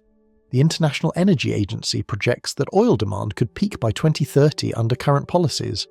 Other forecasters are even more aggressive, predicting peak demand within the next few years. Peak demand does not mean oil becomes worthless overnight. The decline will be gradual, taking decades. But once demand starts falling, it will never recover. The age of oil growth will be over. For Saudi Arabia, this represents an unprecedented challenge. The kingdom has known since the 1970s that oil would not last forever. Every Saudi leader has talked about diversification. But talking about diversification and actually achieving it are very different things. For decades, the oil money was so abundant and so easy that serious reform never happened. Why struggle to build new industries when you can simply pump more crude? Why invest in education and entrepreneurship when you can just distribute oil revenues? The rentier-state model was comfortable for the royal family and comfortable for Saudi citizens who received subsidies and government jobs funded by petroleum. But comfort is the enemy of adaptation. Now MBS is trying to force through, in one generation, the kind of economic transformation that took other countries a century to achieve. Vision 2030 is the most ambitious attempt yet to break Saudi dependence on oil. The strategy has multiple components. First, diversify the economy by building new industries in tourism, entertainment technology and manufacturing. Saudi Arabia wants to become a destination for international visitors. It is investing billions in resorts and archaeological sites and entertainment complexes. The kingdom hosted its first concerts and opened its first cinemas and is bidding for major sporting events. The goal is 100 million visitors annually by 2030 compared to roughly 17 million in 2019. Second, use the Sovereign Wealth Fund to generate returns independent of oil prices. The Public Investment Fund has been transformed into an aggressive global investor, buying stakes in companies from Uber to Lucid Motors to Electronic Arts. The idea is that even if oil revenues decline, the investment portfolio will generate income. Third, attract foreign investment to create jobs for the millions of young Saudis entering the workforce. This requires reforming regulations, reducing bureaucracy, and convincing international companies that Saudi Arabia is a safe and profitable place to do business. The results so far are mixed. Non-oil GDP has grown, and the economy is more diverse than it was a decade ago, but oil still accounts for 60 to 70% of government revenue. Foreign investment has fallen far short of targets, with actual inflows running about 50% below projections.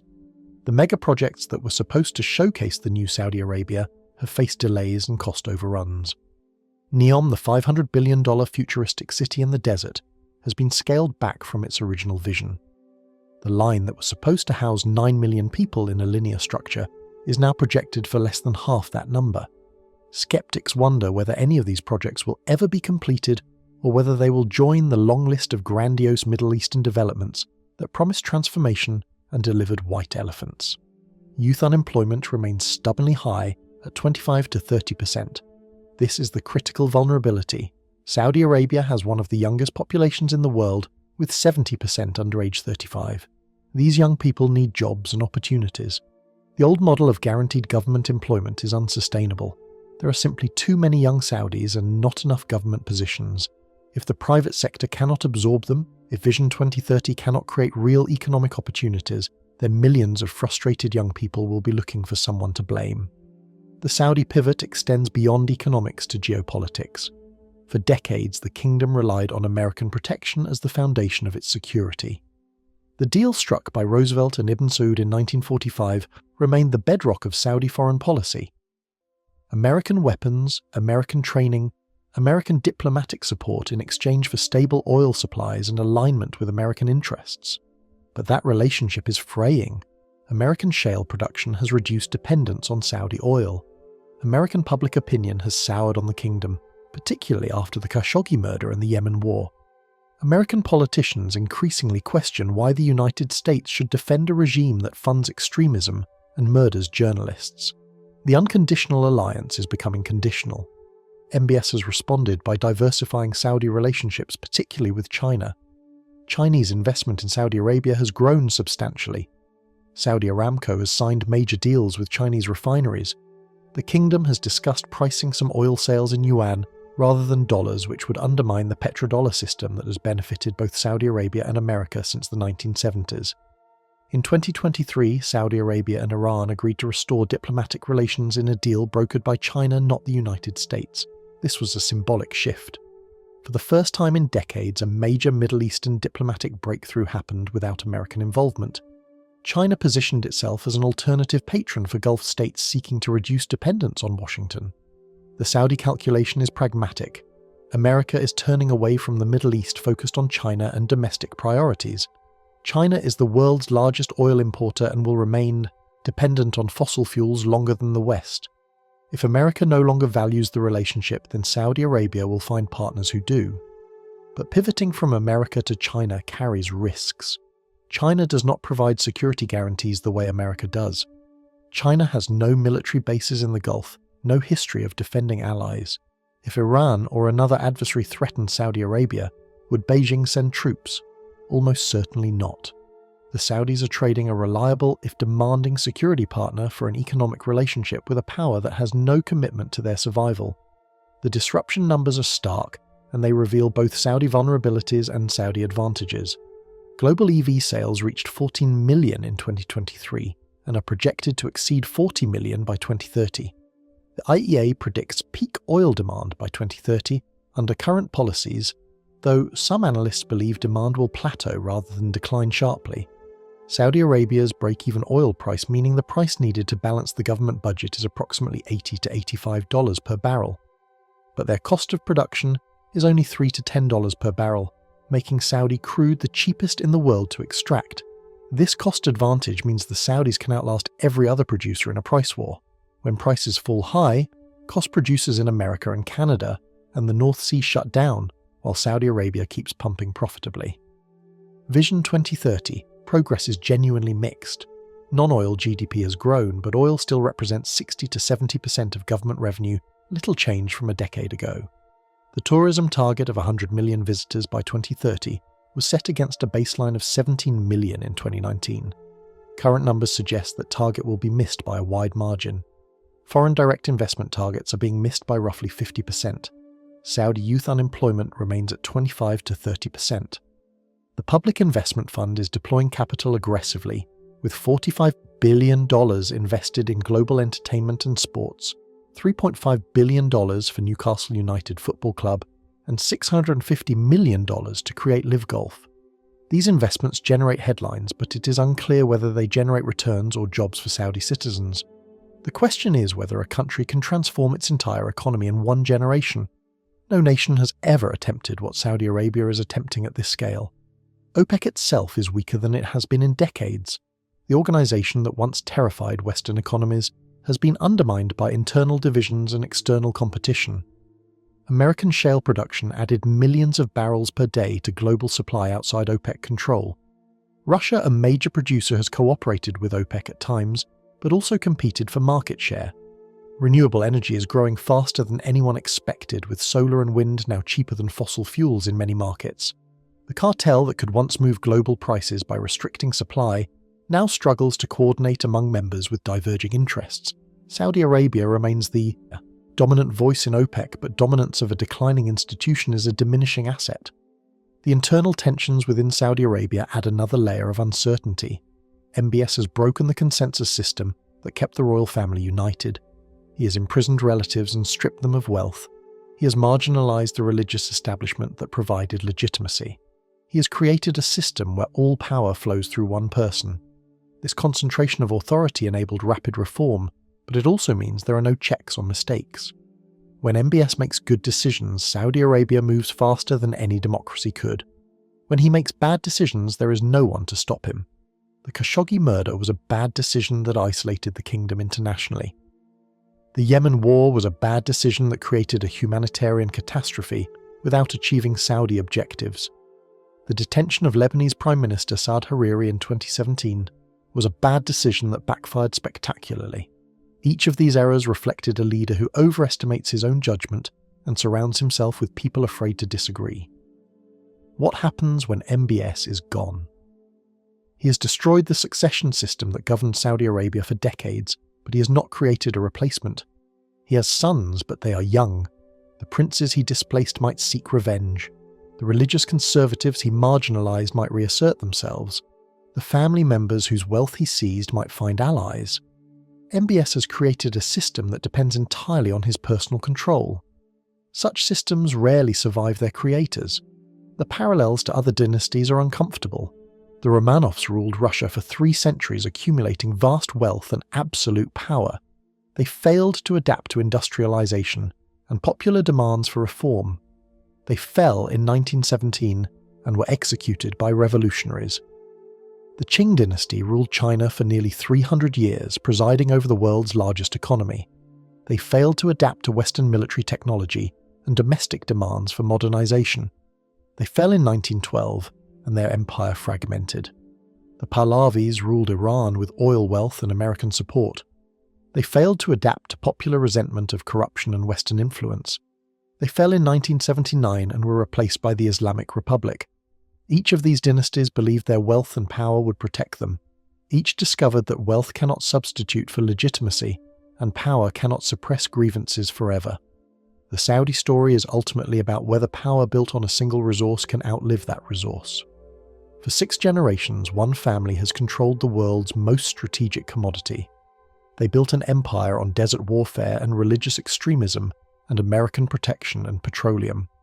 They survived internal rivalries and regional wars and religious challenges and market volatility. They funded extremism and fought extremism. They allied with the West and funded those who attacked the West. They accumulated $1.4 trillion, while their ideology shaped how billions of Muslims worship. But now the world is changing. The cars are going electric. The climate is demanding alternatives. The American alliance is no longer unconditional. Young Saudis want jobs and opportunities and freedoms that the old system cannot provide. And a prince who is not yet 40 years old is betting everything on a transformation that could make Saudi Arabia a modern, diversified economy, or could expose the contradictions at the heart of the kingdom. Ibn Saud started with a dagger and 40 men climbing the walls of a mud brick fortress in the darkness before dawn. His descendants have trillions of dollars and weapons from every Western power and control of 17% of global oil reserves. But wealth does not guarantee survival. The Romanovs had wealth.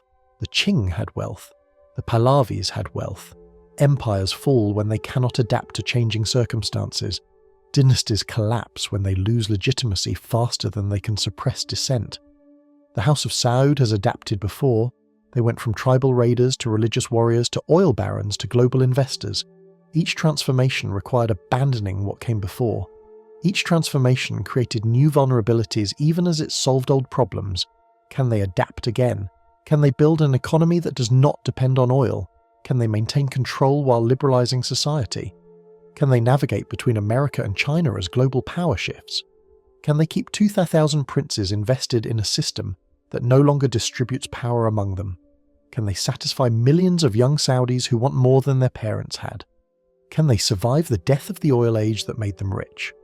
The answer will determine not just the future of Saudi Arabia, but the future of Middle Eastern power and global energy markets, and whether dynasties have any place in the 21st century. History is still being written. And unlike the Sassoons, who faded into obscurity when their empire collapsed, the Saudis are still playing, still drilling, still investing, still gambling that their family can outlast the age that made them wealthy. Whether they win that bet is one of the most important geopolitical questions of the next generation. The House of Saud has defied predictions of collapse before. They may defy them again. Or they may join the long list of dynasties that believed their power was permanent until suddenly it was not. The desert that Ibn Saud conquered keeps its secrets. The oil that made his descendants rich will not flow forever, and the family that built an empire on petroleum must now build something else, or watch everything they created slip away like sand through their fingers. That is the Saudi story.